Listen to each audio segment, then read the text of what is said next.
The maintenance bay of Station Omega-7 hummed with the familiar sounds of plasma welders and hydraulic lifts.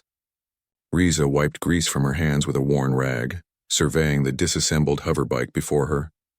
3 years working the outer rim stations had taught her that every piece of alien tech had its own personality, some cooperative, others downright vindictive. The bay doors hissed open and Riza looked up to see something that made her drop her wrench.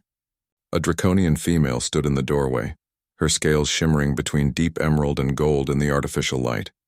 She was tall, even by draconian standards, with the characteristic elongated skull and predatory grace of her species.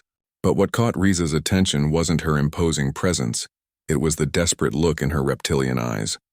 "Human," the draconian said, her voice carrying that characteristic harmonic undertone that made the air vibrate slightly. "I need your help." Riza had worked on enough draconian tech to know their reputation. Proud, ancient, technologically superior. They didn't ask humans for help. Ever. "Name's Riza," she said, straightening up. "What can I do for you, miss?" "Anna," the draconian replied, her head dipping slightly in what Riza recognized as a formal greeting. "They call me Anna of the Silver Flight, and I need you to help me steal back my exosuit." Riza raised an eyebrow. "Steal back? That implies someone took it first." Anna's tail lashed once, a sign of agitation. "The hegemony impounded it when I refused to join their pacification mission against the Terran colonies. They claimed it was military equipment requiring proper authorization." Her voice dripped with disdain. The hegemony. Riza knew them well, a coalition of the galaxy's major powers who'd grown increasingly nervous about human expansion. Recently, they'd been cracking down on anyone who refused to support their containment protocols. "Why come to me?" Riza asked, genuinely curious. "Surely your people have better mechanics than a grease monkey from Earth." Anna's pupils dilated, the draconian equivalent of surprise. "You do not know? Human engineers have become legendary among those who value function over form. Your people build things that work, regardless of how they look or whether they follow proper engineering principles." She gestured to a battered human-made power converter in the corner. "That unit has been running for 37 standard years without maintenance. Our finest devices require daily calibration and monthly replacement of exotic components. Yours just work." Riza couldn't help but grin. "Yeah, we're pretty good at the fix it with whatever's lying around approach. But stealing from hegemony impound? That's not exactly a tune-up job. Which is why I need specifically a human mechanic." Anna stepped closer, her massive form somehow managing to convey pleading despite being twice Riza's size. "Your species thinks differently. You see solutions where others see impossibilities."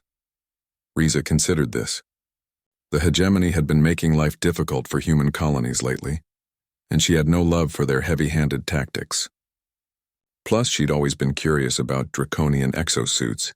Their biomechanical integration was supposedly centuries ahead of anything humans had developed. "Tell me about this suit," she said. Anna's eyes lit up. "It is a Shadowfire-class combat exosuit. Bioneural interface, adaptive armor plating, integrated flight systems. It has been in my family for 12 generations." Her voice softened. "It was my mother's and her mother's before her.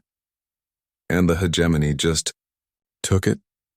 They claimed it violated weapons restrictions in this sector. But I know the truth. They want to study it, reverse engineer it for their own forces." Anna's claws extended slightly. "I cannot allow my ancestors' legacy to become another tool of oppression." Riza nodded slowly.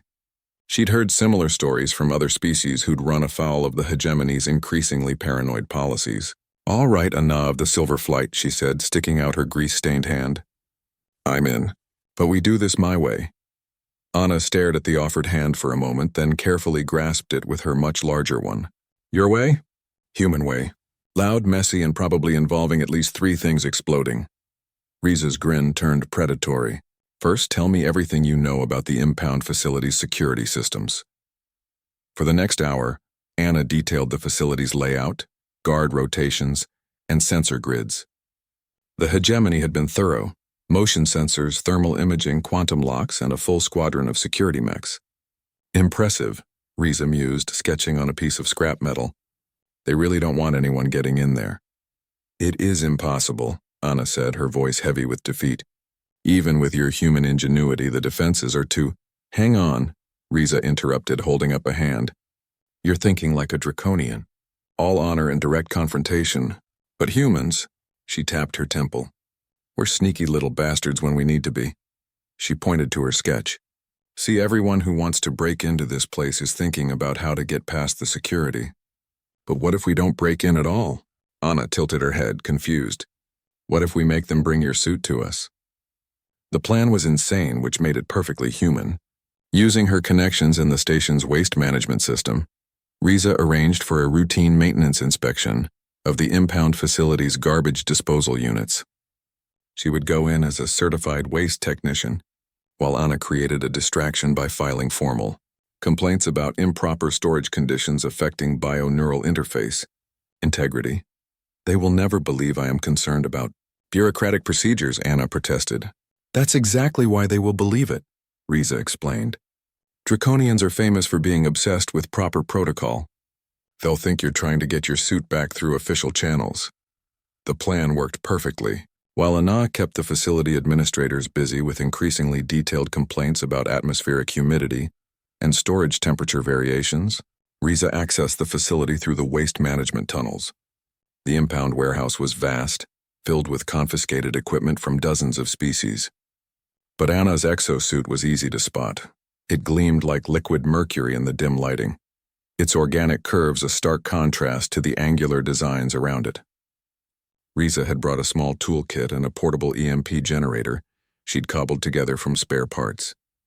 The suit's storage cage was locked with a quantum encryption system that would have taken days to crack. Fortunately, the cage itself was held together with perfectly ordinary titanium bolts.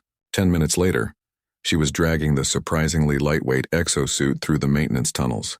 The suit seemed to respond to her touch, its bio-neural interfaces recognizing her as a technician even though she wasn't draconian.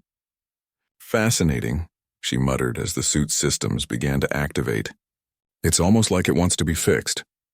They rendezvoused at Riza's ship, a battered but reliable cargo hauler. Anna's reaction to seeing her exosuit again was immediate and intense.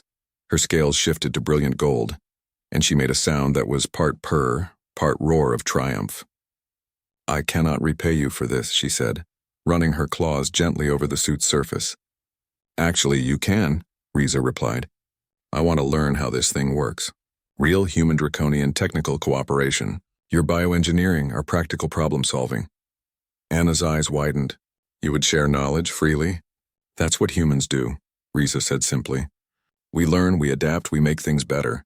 And maybe next time the hegemony tries to push around someone who doesn't deserve it, they'll find themselves facing something they never expected.